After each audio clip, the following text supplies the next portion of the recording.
നമസ്കാരം സുഹൃത്തുക്കളെ.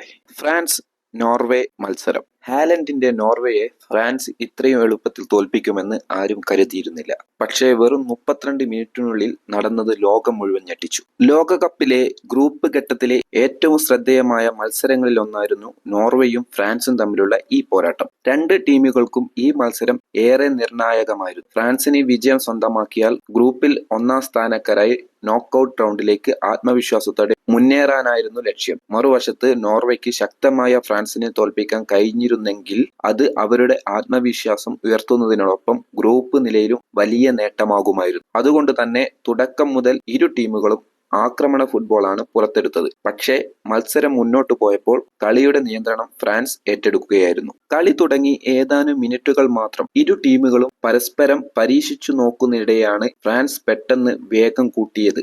എംബാപ്പയുടെ മുന്നേറ്റം, കൃത്യമായ പാസ്, ഡെംബെല്ലയ്ക്ക് അവസരം, ഒരു നിമിഷം പോലും പാഴാക്കാതെ വലയിലേക്ക്. ഫ്രാൻസ് 1-0 മുന്നിൽ. പക്ഷേ ഇതോടെ മത്സരം അവസാനിച്ചില്ല. ഇനി നോർവേ എങ്ങനെ പ്രതികരിക്കും? ആദ്യ ഗോളിന്റെ ഞെട്ടലിൽ നിന്ന് നോർവേ കരകയറും മുമ്പേ ഫ്രാൻസ് വീണ്ടും ആക്രമിച്ചു. വീണ്ടും ഡെംബെല്ലെ, വീണ്ടും കൃത്യമായ ഫിനിഷിംഗ്. സ്കോർ 2-0. ഇനി എല്ലാവരുടെയും മനസ്സിൽ ഒരേ ഒരു ചോദ്യം: നോർവേക്ക് തിരികെ വരാൻ കഴിയുമോ? പ്രതീക്ഷ കൈവിടാതെ കളിച്ച നോർവേക്ക് ഒടുവിൽ അവസരം ലഭിച്ചു. മികച്ച മുന്നേറ്റത്തിന് പിന്നാലെ അവർ ഒരു ഗോൾ തിരിച്ചടിച്ചു. സ്കോർ 2-1. സ്റ്റേഡിയത്തിൽ വീണ്ടും ആവേശം നിറഞ്ഞു. ഇനി മത്സരം മാറി മറിയുമോ? പക്ഷേ ആ പ്രതീക്ഷ അധിക നേരം നീണ്ടില്ല. ഫ്രാൻസ് വീണ്ടും ആക്രമണത്തിലേക്ക്. ഡെംബെല്ലയ്ക്ക് പന്ത് ലഭിച്ചു. പ്രതിരോധത്തെ മറികടന്ന് ഷോട്ട്, ഗോൾ, ഹാട്രിക്. സ്കോർ 3-1. ആ ഒരു നിമിഷത്തോടെ മത്സരത്തിന്റെ ഗതി മുഴുവൻ ഫ്രാൻസിന്റെ ഭാഗത്തേക്ക് മാറി. അങ്ങനെ രണ്ടാം പകുതിയിൽ നോർവേ പല ശ്രമങ്ങളും നടത്തി. പക്ഷേ സമയം അവസാനിക്കുമ്പോൾ ഫ്രാൻസ് വീണ്ടും അവസരം മുതലാക്കി. ഇഞ്ചുറി ടൈമിൽ ഒരു ഗോൾ കൂടി.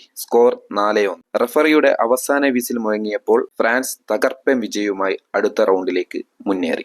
ഈ മത്സരത്തിലെ ഏറ്റവും വലിയ ടേണിംഗ് പോയിന്റ് നോർവേ ഒരു ഗോൾ തിരിച്ചടിച്ച് സ്കോർ 2-1 ആക്കിയതിനു ശേഷമായിരുന്നു. ആ സമയത്ത് മത്സരത്തിലേക്ക് തിരിച്ചു വരാമെന്ന പ്രതീക്ഷ നോർവേക്ക് ഉണ്ടായിരുന്നു. പക്ഷേ ആ പ്രതീക്ഷ അധിക നേരം നീണ്ടില്ല. വീണ്ടും ആക്രമണവുമായി നടത്തിയ ഫ്രാൻസ് ഡെംബെല്ലയിലൂടെ മൂന്നാം ഗോൾ നേടി. അതോടെ സ്കോർ 3-1. ഈ ഒരു നിമിഷമാണ് കളിയുടെ ഗതി മുഴുവൻ മാറ്റിയത്. നോർവേയുടെ ആത്മവിശ്വാസം തകരുകയും ഫ്രാൻസ് പൂർണ്ണ നിയന്ത്രണം ഏറ്റെടുക്കുകയും ചെയ്തു. അതിനുശേഷം മത്സരം ഫ്രാൻസിന്റെ കൈകളിൽ തന്നെയായിരുന്നു. ഈ തകർപ്പൻ വിജയത്തോടെ ഫ്രാൻസ് ഗ്രൂപ്പിൽ ഒന്നാം സ്ഥാനക്കാരായി റൗണ്ട് ഓഫ് 32ലേക്ക് മുന്നേറി. അടുത്ത റൗണ്ടിൽ അവരുടെ എതിരാളി സ്വീഡൻ ആയിരിക്കും. ഇനി യഥാർത്ഥ പരീക്ഷണങ്ങൾ ആരംഭിക്കുകയാണ്. ഫ്രാൻസ് ഈ പ്രകടനം തുടരാനാകുമോ എന്നതാണ് ആരാധകർ കാത്തിരിക്കുന്നത്. നിങ്ങൾക്ക് എന്താണ് തോന്നുന്നത്? ഈ ഫ്രാൻസ് ടീം ഇത്തവണ ലോകകപ്പ് കിരീടം ഉയർത്തുമോ? അല്ലെങ്കിൽ മറ്റേതെങ്കിലും ടീമിൽ ചാമ്പ്യന്മാരാകുമോ? നിങ്ങളുടെ അഭിപ്രായം കമന്റ് ബോക്സിൽ എഴുതൂ. വീഡിയോ ഇഷ്ടമായെങ്കിൽ ലൈക്ക് ചെയ്യൂ. നിങ്ങളുടെ സുഹൃത്തുക്കൾക്ക് ഷെയർ ചെയ്യൂ. ഇത്തരത്തിലുള്ള മലയാള ഫുട്ബോൾ അപ്ഡേറ്റുകൾക്കായി അഖിൽ എക്സ്പ്ലോർ 2.0 സബ്സ്ക്രൈബ് ചെയ്യാനും മറക്കരുതേ.